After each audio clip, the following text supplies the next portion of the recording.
Nabati adalah salah satu kelompok bisnis produk konsumen di Indonesia yang didirikan pada tahun 2007. Perusahaan ini terkenal memproduksi makanan ringan bermerek Richeese, Pou, dan Ricoco. Visi misi perusahaan ini adalah 1. Kami meningkatkan kualitas hidup masyarakat melalui produksi makanan dan minuman berkualitas yang inovatif dan berorientasi pada kebutuhan konsumen, serta didukung oleh sumber daya manusia yang berkompeten untuk menghasilkan nilai tambah bagi para stakeholders. Yang kedua, kami berinovasi dalam menghasilkan makanan dan minuman bergizi serta berkualitas untuk memberikan nilai tambah setiap tahap kehidupan manusia. Ini adalah beberapa merek dari produk perusahaan. Yang di sini adalah Richeese, lalu ada Richeese, ada Ricoco, ada Ricoco Hypo. Pertama kali PT ini dibuka, PT ini memproduksi snack yang berbahan keju seperti Richeese dan Richeese.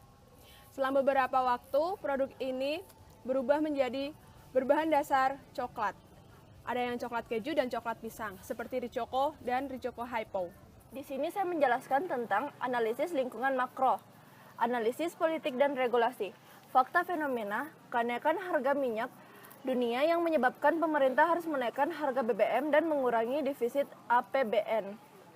Dampak pada struktur industrinya yaitu terkendala distribusi di beberapa daerah. Dampak pada persaingan, banyak perusahaan yang besar namanya memiliki banyak cabang pabrik untuk produksi, sehingga biaya untuk distribusi tidak terlalu besar. Dan hal ini menyebabkan banyak produk peniru dapat menyebarkan produknya secara lebih luas dan cepat. Dampak pada perilaku konsumen ialah konsumen cenderung membeli atau memilih produk yang murah dicari. Kesimpulan atau peluang atau ancamannya yaitu ancaman. Berikutnya saya akan menjelaskan analisis lingkungan makro dari segi sosial, budaya, dan demografi. Yang pertama yaitu dari segi sosial. Fakta fenomenanya, banyak warga Indonesia yang menyukai keju. Dampak pada struktur industri, yaitu banyak permintaan konsumen kepada produsen akan makanan berbahan dasar keju. Dampak pada persaingan, yaitu pada perusahaan lain. Banyak para pengusaha makanan atau produsen yang memproduksi makanan berbahan dasar keju. Dampak pada perilaku konsumen, yaitu konsumen berlomba-lomba untuk mencari produk tersebut untuk dikonsumsi sendiri maupun dijual kembali. Kesimpulannya adalah peluang. Berikutnya dari segi budaya. Fakta fenomenanya yaitu hari besar agama. Dampak pada struktur industri yaitu penjualan akan meningkat. Dampak pada persaingan yaitu muncul produk musiman. Dampak pada perilaku konsumen akan membeli dengan tingkat daya beli berbeda. Ini adalah peluang bagi perusahaan. Berikutnya itu dari segi demografi. Fakta fenomenanya yaitu tempat produksi produsen jauh dari konsumen sehingga harus membutuhkan proses distribusi yang panjang. Dampak pada struktur industri yaitu perusahaan akan membuat cabang. Dampak pada persaingan, beberapa produsen mulai berlomba-lomba mendirikan cabang produksi agar tidak terlalu sulit mendistribusikan produk. Berikutnya dampak pada perilaku konsumen, yaitu konsumen akan aktif mencari tahu tentang produk di berbagai media. Kesimpulannya yaitu peluang. Saya akan menjelaskan tentang analisis lingkungan makro, teknologi dan lingkungan alam, fakta fenomena tentang teknologi dalam pengolahan produk dan terjadinya bencana alam. Dampak pada struktur industri yaitu menerapkan teknologi yang modern dan aman dan terhambatnya proses produksi. Dampak pada persaingan yaitu akan banyak juga perusahaan yang menerapkan teknologi serupa di perusahaan mereka. Dampak pada perilaku konsumen yaitu konsumen menyukai hal yang modern, aman, dan cepat. Kesimpulan yaitu dapat menambahkan peluang bagi perusahaan tersebut. Dampak lingkungan alam, fakta fenomena yaitu terjadi bencana alam. Dampak lingkungan alam pada struktur industri yaitu terhambatnya proses produksi. Dampak pada persaingan dalam lingkungan alam yaitu perusahaan yang lokasi produksinya tidak terkena bencana akan tetap berproduksi. Dampak pada perilaku konsumen terhadap lingkungan alam, yaitu tingkat pembelian konsumen akan berkurang, dan kesimpulannya semua itu akan menjadi sebuah ancaman. Analisis struktur industri. Industri ini dipengaruhi oleh yang pertama industri kompetitor, di mana itu industri itu bersaing dengan kompetitor-kompetitor yang sejenis produknya. Yang kedua dipengaruhi oleh potensial entrance, di mana banyaknya industri-industri baru yang masuk ke dalam bisnis itu. Selanjutnya dari produk pengganti. Berikutnya dari buyer dan supplier power. Selanjutnya saya akan menjelaskan tentang overall industry assessment. Overall industry assessment itu terdiri dari barriers to entry sampai availability of substitutes. Nah, overall assessment itu dari PT KSNI di masa yang sebelumnya itu highly attractive, tapi di masa sekarang adalah neutral. Karena setelah membooming di pasaran, PT KSNI atau PT Nabati sempat menghilang di pasaran. Nah, itu menyebabkan beberapa perusahaan pesaingnya seperti PT Garuda Food dan Orang Tua membuat produk yang serupa sehingga PT KSN mulai meredup. Sudah. Analisis persaingan. Yang pertama identifikasi pesaing langsung. Pesaing langsung yang menjual produk yang sejenis adalah Garuda Food. Karena Garuda Food menjual produk seperti Geri, yang dimana produk ini juga ditawarkan untuk semua kalangan, terutama pada anak-anak seperti produk dari kaldu sari nabati. Yang kedua, perbandingan pesaing tidak langsung dengan sesama produk. Pesaing tidak langsung seperti produk-produk snack home industry. Kami mengambil contoh produk yang dijual warung-warung kecil seperti Injerit. Produk ini dijual dengan harga yang relatif murah dan juga pasar utamanya adalah kalangan bawah. Jenis produk yang dijual hanya ada 3 macam, yaitu manis, asin, dan pedas. Keunggulan dari masing-masing industri. Yang pertama industri kaldu sari nabati Indonesia. Yang kedua produk PT Orang Tua Group. Yang terakhir Om Industri. Dari masing-masing item pengamatannya, objek strategi, bisnis secara umum, kinerja bisnis pemasaran keuangan, ekspansi usaha, dan improvement dan inovasi bisnis. Bisa dilihat masing-masing keunggulan dari masing-masing industrinya dengan kekuatan atau kelemahan yang dimiliki kaldu sari nabati dibanding kedua pesaingnya ini.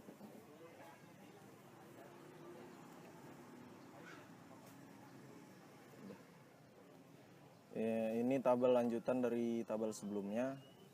Itemnya ada lagi perkembangan aset, teknologi, dan infrastruktur bisnis, upaya fundraising dan capital structure, dan hal-hal lain yang berarti dan penting. Bisa dilihat hasil-hasilnya dan kesimpulannya. Di sini upaya fundraising dan capital structure-nya tidak didapatkan karena sumber-sumber yang kita temukan tidak menyajikan hasil dari hasil yang kita cari, jadi belum ketemu. Berikutnya ada analisis pelanggan. Karakteristik pelanggan terbagi dua, yaitu pelanggan existing dan pelanggan potensial. Yang pertama dari segi geografis. Dari segi geografis ada wilayah dan kepadatan. Wilayah pelanggan existing ada di negara Indonesia dan wilayah perkotaan. Kepadatannya yaitu di pusat ekonomi. Wilayah pelanggan potensial yaitu ada di negara-negara maju di dunia. Yang kedua dari segi demografis. Ada usia, siklus hidup, dan pekerjaan. Usia pelanggan existing yaitu 5-15 tahun. Siklus hidupnya belum berkeluarga dan anak-anak. Pekerjaannya belum bekerja dan pelajar. Begitu pula dengan pelanggan potensial berusia 5-15 tahun. Siklus hidupnya belum berkeluarga dan anak-anak. Pekerjaannya belum bekerja dan pelajar. Yang ketiga dari segi psikografis. Ada gaya hidup dan kepribadian. Gaya hidup pelanggan existing, yaitu konsumtif, suka dengan makanan barat, suka mengikuti gaya hidup orang barat. Kepribadiannya berorientasi jangka pendek, tidak berencana, dan suka bersosialisasi. Berikutnya pelanggan potensial. Gaya hidupnya individual dan tidak terlalu konsumtif. Kepribadiannya mementingkan konten daripada konteks bebas. Berikutnya dari segi perilaku, ada manfaat, alasan menggunakan produk, status pemakai, tingkat pemakaian, durasi pemakaian, dan loyalitas. Di sini kami tidak mendapatkan sumber dari manfaatnya. Langsung saja kepada alasan menggunakan produk. Pelanggan existing, yaitu alasan menggunakan produk enak, murah, bergizi, dan mudah didapat. Status pemakai pelanggan existing, yaitu tetap dan sementara. Tingkat pemakaiannya ringan dan berat. Durasi pemakaiannya bertahap dan berkelanjutan. Loyalitasnya ada rendah, menengah, dan kuat. Alasan di sini di pelanggan potensial ada manfaatnya, yaitu berbahan dasar keju yang merupakan makanan favorit. Status pemakainya yaitu tetap dan sementara. Tingkat pemakaian ringan berat. Durasi pemakaian yaitu bertahap dan berkelanjutan. Tingkat pemakaian ringan dan berat. Loyalitas rendah, menengah, dan kuat. Ada pula kesiapan pembeli, sikap terhadap produk, sensitivitas harga, pembuat keputusan pembeli, dan memberi pengaruh pembelian. Dari pelanggan existing, kesiapan pembeli, sadar, berniat, dan ingin membeli. Sikap terhadap produk yaitu positif. Sensitivitas harga yaitu relatif peka. Pembuat keputusan pembeli yaitu pecinta makanan ringan dan pecinta keju. Pemberi pengaruh pembelian adalah kualitas harga dan power of word of mouth. Pada pelanggan potensial, kesiapan pembelinya itu sadar, berniat, dan ingin membeli. Sikap terhadap produk positif. Sensitivitas harga relatif peka. Pembuatan keputusan pembeli yaitu pecinta makanan ringan dan pecinta keju. Pemberi pengaruh pembelian yaitu kualitas dan manfaat. Analisis ukuran pasar, total, dan pertumbuhan. Faktor pendorong pertumbuhan menurut inflasi dan deskripsi, yaitu turunnya nilai rupiah menyebabkan turunnya daya beli terhadap produk dan menjadi kelemahan suatu produk. Faktor pendorong pertumbuhan terhadap perubahan gaya hidup, yaitu orang-orang lebih menyukai makanan yang sehat dan mungkin para remaja banyak yang mencari kelezatan suatu makanan. Dan kesimpulannya yaitu kekuatan bagi produk kaldu sari nabati. Evaluasi pencapaian kinerja pemasaran. Market share, proporsi kemampuan perusahaan terhadap keseluruhan penjualan seluruh pesaing, termaksud penjualan perusahaan itu sendiri. Analisanya, sejauh ini PT KSN masih menjadi pelopor wafer yang berbahan dasar keju dan masih menguasai pasaran walaupun sempat menghilang di pasaran. Kekuatan atau kelemahan, yaitu kekuatan, ditandai dengan bertambahnya market share. Sales volume, jumlah penjualan produk. Terus itu nggak ada karena kita nggak dapat datanya. Terus citra produk perusahaan, representasi dari keseluruhan represi terhadap merek dan dibentuk dari informasi dan pengalaman masa lalu terhadap merek itu. Analisanya, PT KSN memiliki citra produk yang baik. PT KSN terkenal dengan berbagai macam produknya yang berbahan dasar keju, selalu laku di pasaran dengan harga yang terkenal sangat terjangkau. Kekuatan atau kelemahan itu menjadi suatu kekuatan. Kepuasan pelanggan, deskripsinya ialah keadaan di mana keinginan, harapan, dan kebutuhan pelanggan dipenuhi. Sejauh ini, Perusahaan selalu memberikan pelayanan yang baik kepada konsumen dan tidak pernah menaikkan harga produknya ketika sudah laku besar di pasaran. Perusahaan selalu mengutamakan kepuasan pelanggan. Dan itu menjadi sebuah kekuatan. Selanjutnya, sasaran dan tujuan pemasaran existing dan evaluasi. Indikator, peningkatan market share.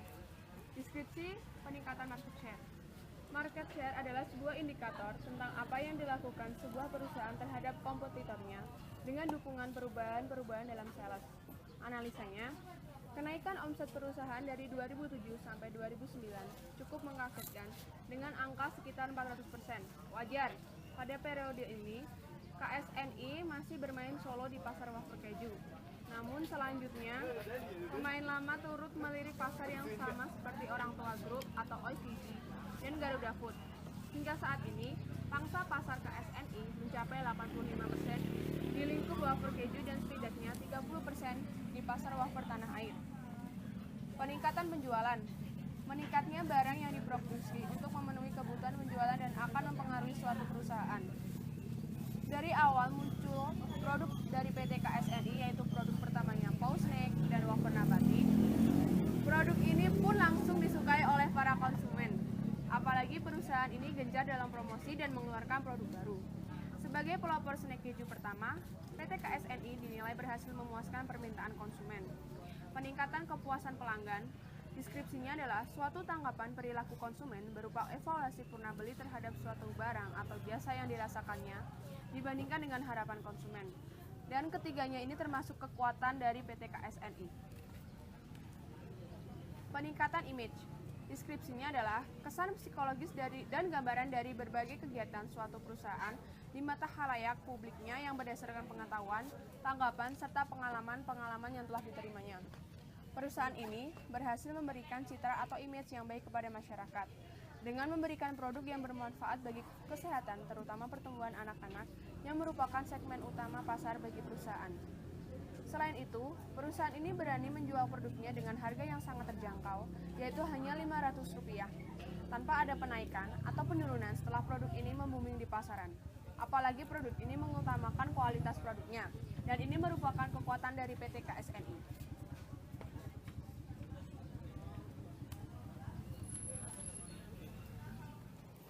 Berikutnya saya akan menjelaskan program pemasaran existing dan evaluasi. Dari segi produk, programnya ada manfaat. Nah, manfaat itu deskripsinya yaitu fungsional, analisanya memberikan manfaat kepada konsumen. Dan ini merupakan kekuatan karena memberikan kepuasan dalam menyediakan produk. Berikutnya, ada hierarki nilai pelanggan.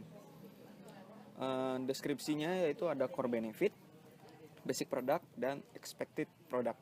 Core benefitnya yaitu manfaat dasar dari suatu produk yang ditawarkan kepada konsumen. Basic produknya yaitu bentuk dasar dari suatu produk yang dapat dirasakan oleh panca indera.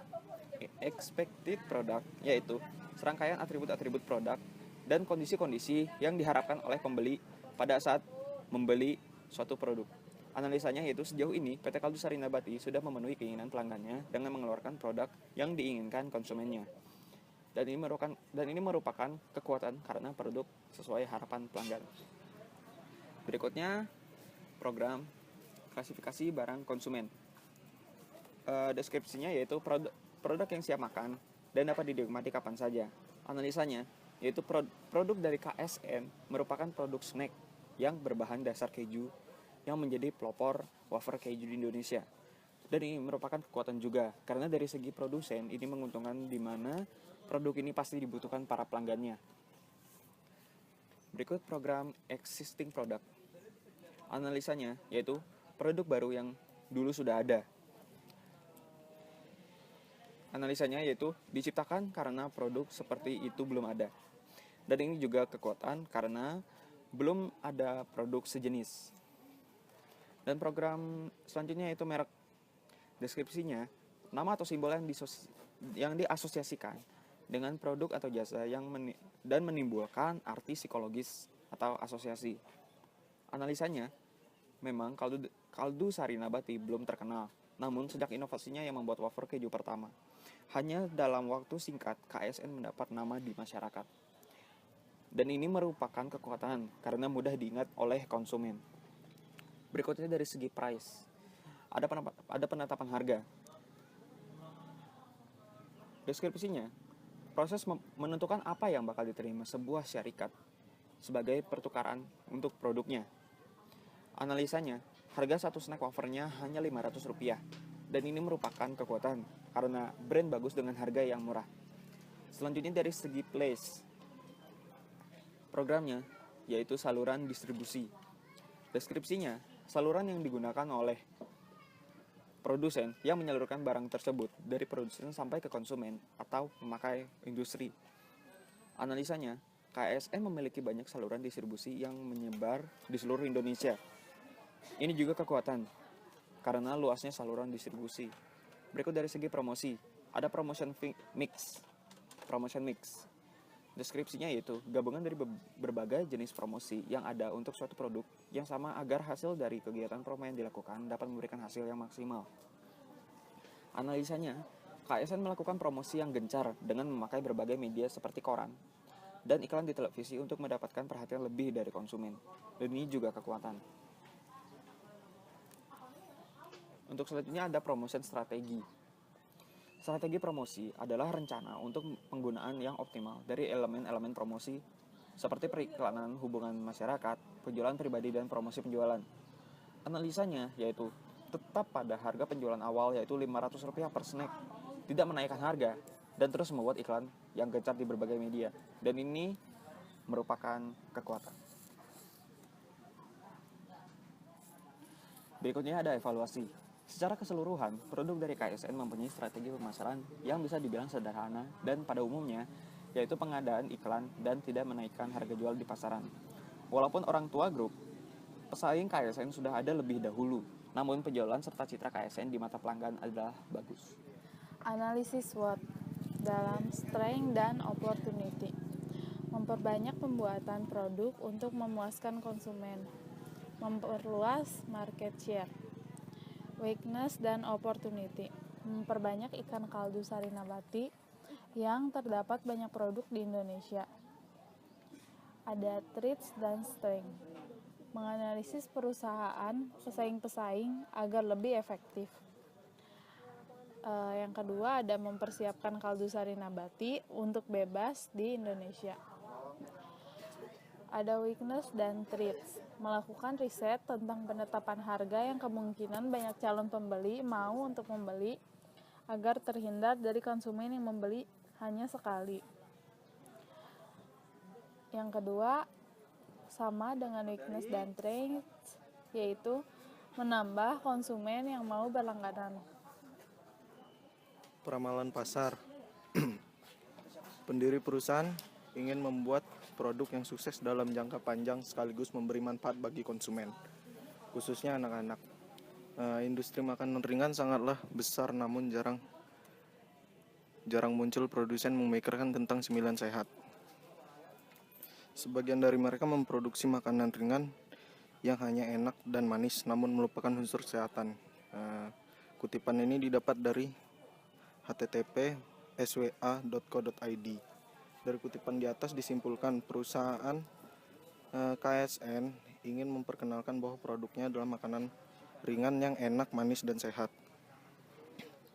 Karena pasar terbesarnya anak-anak, di mana anak-anak lebih memilih produk karena orang tuanya, sehingga kedepannya para orang tua dapat mengetahui produk jajanan apa yang pantas diberikan kepada anak-anak mereka, yaitu produk KSN yang sehat, enak, dan manis. Sekian presentasi dari kelompok kami. Bila ada salah kata, kami mohon maaf. Assalamualaikum warahmatullahi wabarakatuh.